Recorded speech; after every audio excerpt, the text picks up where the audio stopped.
So along the same lines of ahimsa, the next value that is brought in by Bhagavan is Kshanti. Kshanti, we saw, is actually literally means tolerance, forbearance.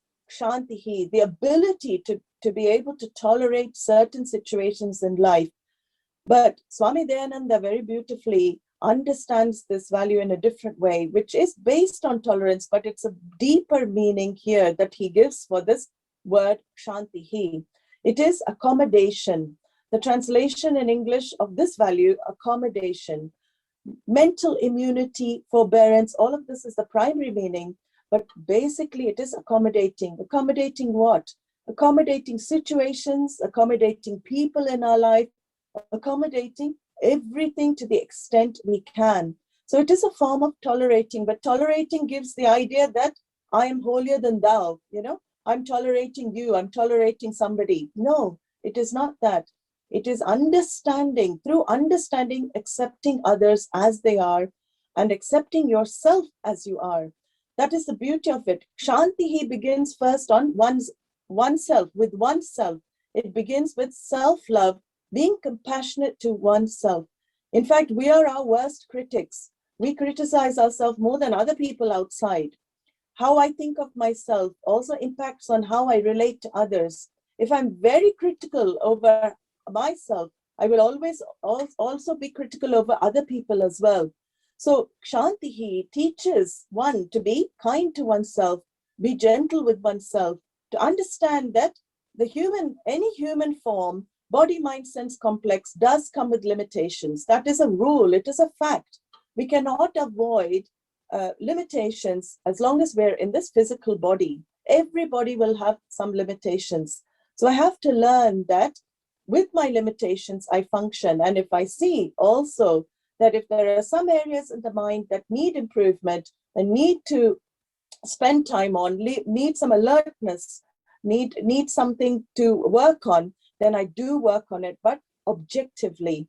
Objectivity means what? Like you take a car, you go to the garage to get a car fixed. In the same way, this body, mind, sense complex is just an instrument to accompany you, Atma, the indweller on the journey, in the journey of life.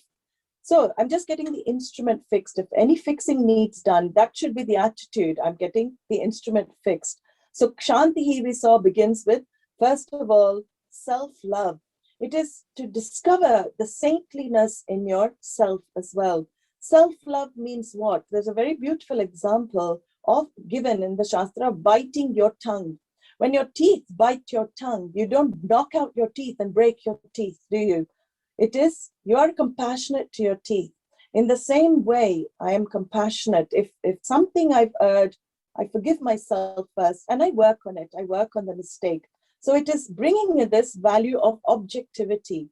I don't judge myself, no matter what the body, mind, senses are. That judgment of oneself is what can destroy a mind. So I don't judge myself. I'm objective to myself. So I need to understand why I get angry. I need to understand why I have certain thinking patterns. If I understand, then I will definitely make an effort. So Kshanti, first individual level. Then Kshanti, we spread further out into our circle, letting people live as they are, letting things be as they are. Not easy, because we always want to change other people, other situations to suit ourselves. I will be happy if the situation is like this. I will be happy if the person is like this. And here Bhagavan is saying a value. No, your happiness need not depend on the person, need not depend on the situation. Your happiness can be independent of that if you learn to accept. It is a beautiful trait to cultivate because you accommodate another person just as they are. It's very difficult. And how do we accommodate that person as they are? Well, first of all, we don't internalize their actions and their words and their behavior. That is the first step we take.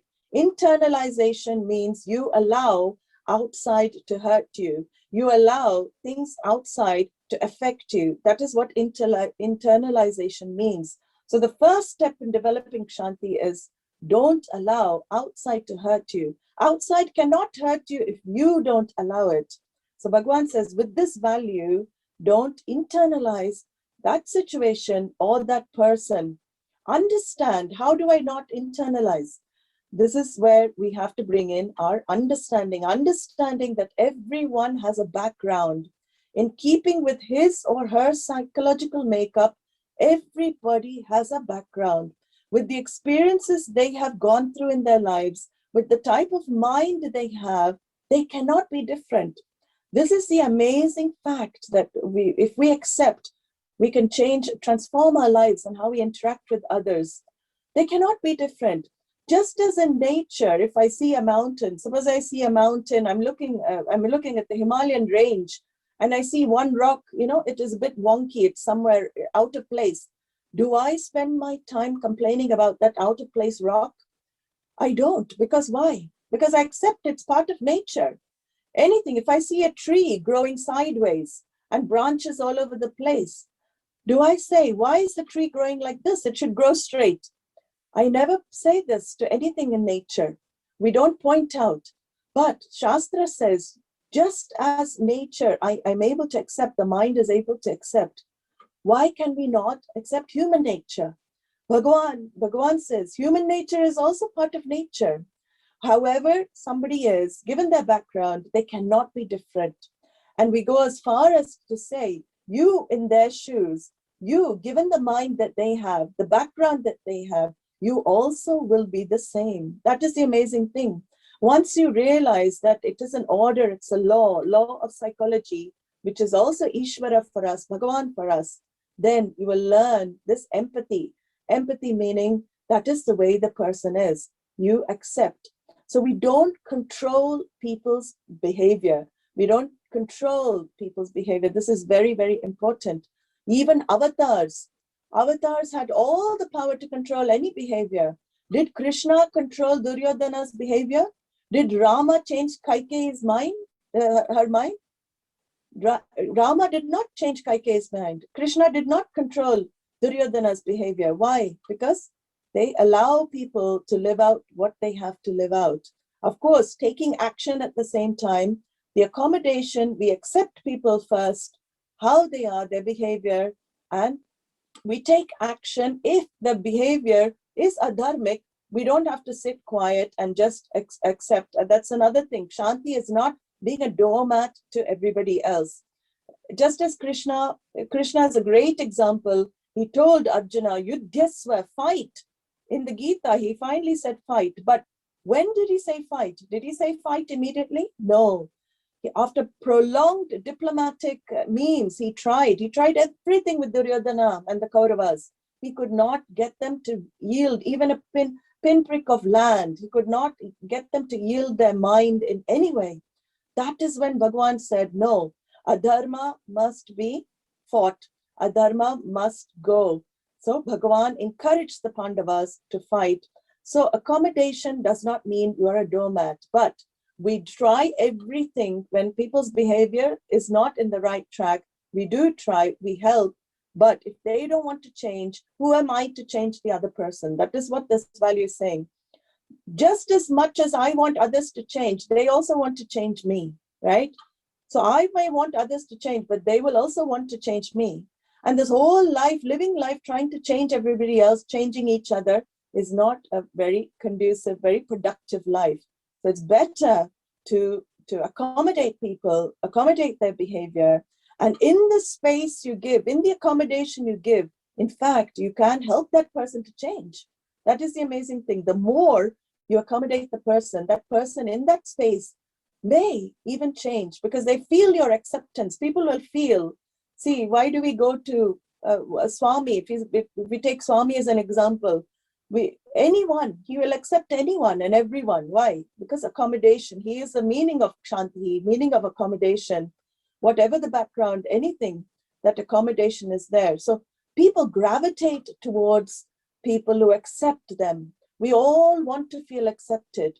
We all want to feel loved. We all want to feel accepted. That's one of the main fundamental needs that a human being has. So if you are with a person near whom you feel total acceptance of yourself the way you are, you will do anything for that person, actually. So that is why it is a beautiful value, a saintly value. Saints have this value to the maximum, of course, these two, ahimsa, kshanti. But we all have the saint in us. If we keep saying only Paramatma, only Mahatmas have this value, I'm just a human being. No, we'll never change. We'll remain mediocre, but we have the ability. That is why Bhagavan is saying this value. Everyone has a potential saint inside. Everybody can change. Everybody can develop this value. So this is value, Kshanti, accepting everybody as they are and understanding that everybody has issues. No human being is exempt from issues. When you go to a doctor and complain that, when the doctor sees the patients, there are many, many complaints, many illnesses that come to him. Does he ever shout at the patient and say, why are you coming to me? Should not come to me. No, that his duty is to be patient with the patient, objectively treat the illness. That's how we should be. That Bhagavan is saying, Kshanti is like this. Swami Dayananda beautifully says that allowing others, our freedom lies in allowing others to be what they are. The more I allow others to be what they are, the more free I am actually inside. So anger, these emotions of anger, lack of sympathy, jealousy, all come because of lack of kshanti. Once I start developing this value of kshanti, these negative thoughts and these negative tendencies will also start subsiding in our lives as well.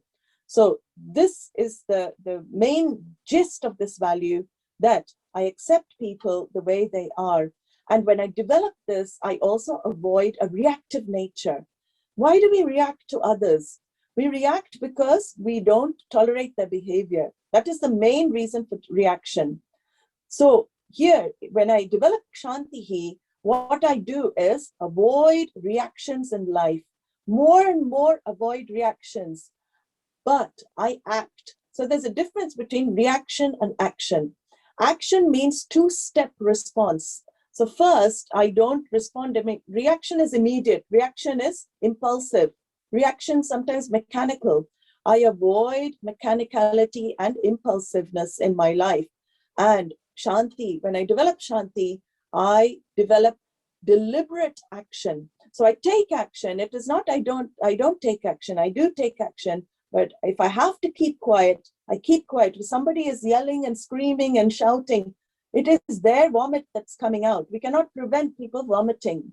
Vomiting, if we take other people's anger as vomiting, we can see that we cannot prevent somebody from vomiting. Anger is in the same way. Shastra says anger is also a happening. Anger is not free will based. So it is not dependent. You cannot will yourself to get angry. That is why anger is a very natural emotion, human emotion. But when somebody is a very angry person, it's best to either leave their company while they're angry. If you cannot leave, let them vomit it out. Why should you internalize? When you develop that Shanti, the reaction should not come immediately by yelling back, because that will only increase the anger. Shanti, very, very difficult to practice, but it is possible. Dhamma comes first. So two-step response. Dhamma, I stop my mouth from moving. I stop, I'm silent. Even if I feel the anger arise, I manage my anger. I don't release words that could hurt, that I cannot take back. I also don't act even on the physical level. I don't throw things. I don't hit somebody. That is also Dhamma. I stop myself. Dhamma first. And then Shama. We saw this. We have to resolve the emotion. We cannot let it fester in us, because that leads to suppression and other problems. So we have to resolve the emotion, go for a long jog, beat a pillow, write it out. There are so many ways of getting all the negativity out as well. But Shanti practice means I don't become a reactive person in life. I become more and more active, less and less reactive. So this is with people. Now, Shanti is also practiced with situations in life. How do I practice Kshanti with situation? It is by seeing that a situation is a fact. What is manifesting in my life in this moment is a fact. I cannot change the fact. What is the definition of fact? Fact is something that we cannot change. By reacting to a fact, who am I hurting actually? By reacting negatively, by resisting facts in life, what is happening? I am actually creating sorrow for myself. The more I see that this resistance to facts in life is actually responsible for my unhappiness, of my sorrow, the more I will intelligently live my life, which is what? I don't resist. Whatever Bhagavan is giving, it is prasadam. That is another way of accepting facts. When I see, however unpleasant the situation I have to face, it is Bhagavat prasadam. It is coming from the altar. It is coming from Bhagavan's hands. And how do I resist? I cannot resist what is prasadam. So this is how I practice Kshanti with reference to situations also in my life. I become very, very simple in facing facts in life, very mature attitude in facing facts of life. This is what is called emotional maturity in our Shastra. Emotional maturity is nothing but the ability to face facts without complaint, without resistance. It is very, very difficult. Again, it is difficult. I know people will say it's easy said than done, but there is a possibility that practice makes perfect. You have to keep practicing. All of these values are to be practiced, are to be implemented in one's life. So this is what he's saying here. In situations also, titiksha, that's where the meaning of titiksha comes in with the Kshanti attitude.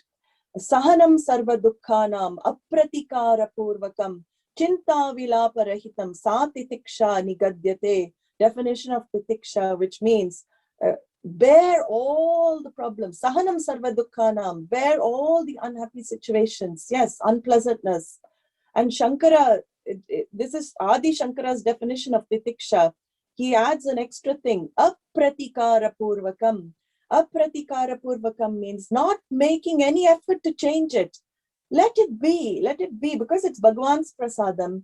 If you take it as I'm exhausting Papa, Bhagavan is helping me exhaust my Papa, then I can very objectively not make too many efforts to change. Of course, we're not saying if it's unpleasant and you can change a situation, you have every right to change it as well. But we're talking about situations you cannot change. You have to know some situations we cannot change. We cannot change coronavirus because it is not in our hands. Bhagavan's manifestation, Bhagavan's order, Ishvara's order. But how do I face this fact of coronavirus and all the restrictions that we all have to face during this time? How do we face it? Apratikara purvakam, humble acceptance of prasadam. And he adds, Shankara adds two more qualities to this. Chinta vilapa rahitam. So chinta rahitam means without worry, without thinking, oh my God, what's going to happen tomorrow? What's going to happen in future? Some other mutation has come. Is a vaccine going to protect me? Is a vaccine going to affect me? All this chinta, that is not titiksha. If I accept and grit my teeth and accept and constantly worrying, that is not kshanti or titiksha. He says chinta rahitam, without worry.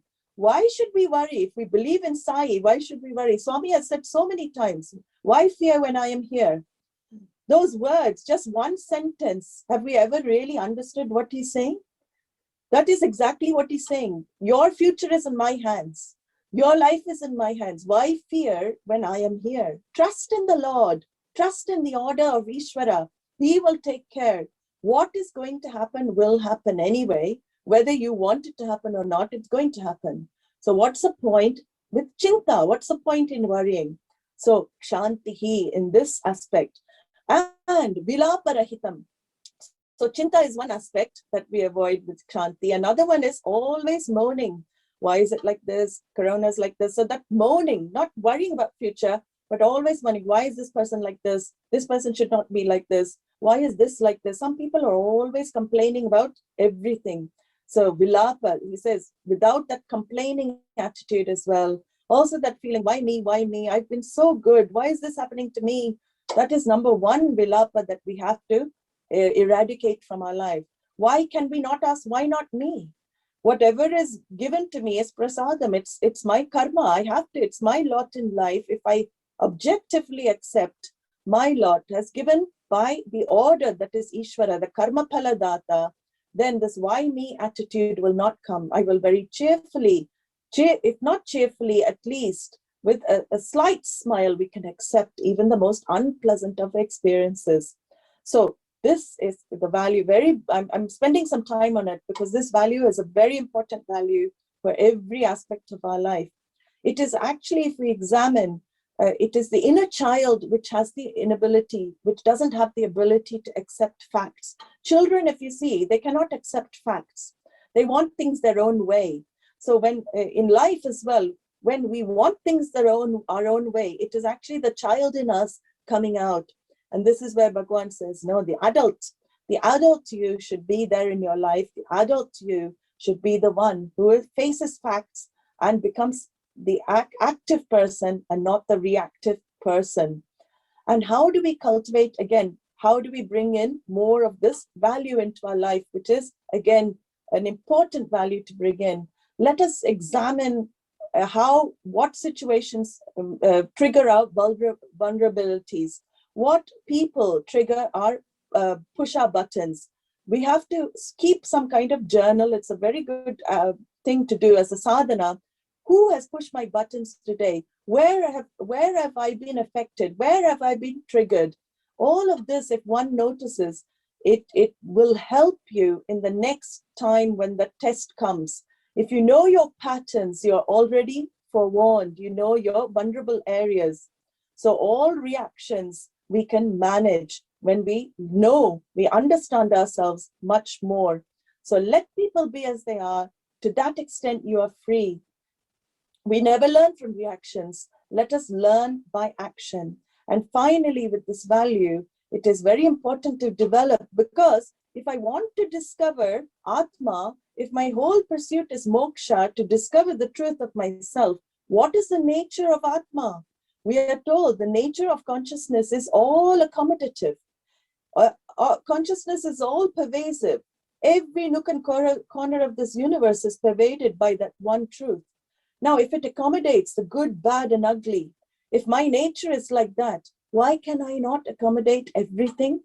I should be able to accommodate everything if I know my true nature. If I'm aiming to discover my true nature, I know that Atma accommodates everything. So Kshanti means living intelligently. It is an attitude that one has to cultivate. Kshanti.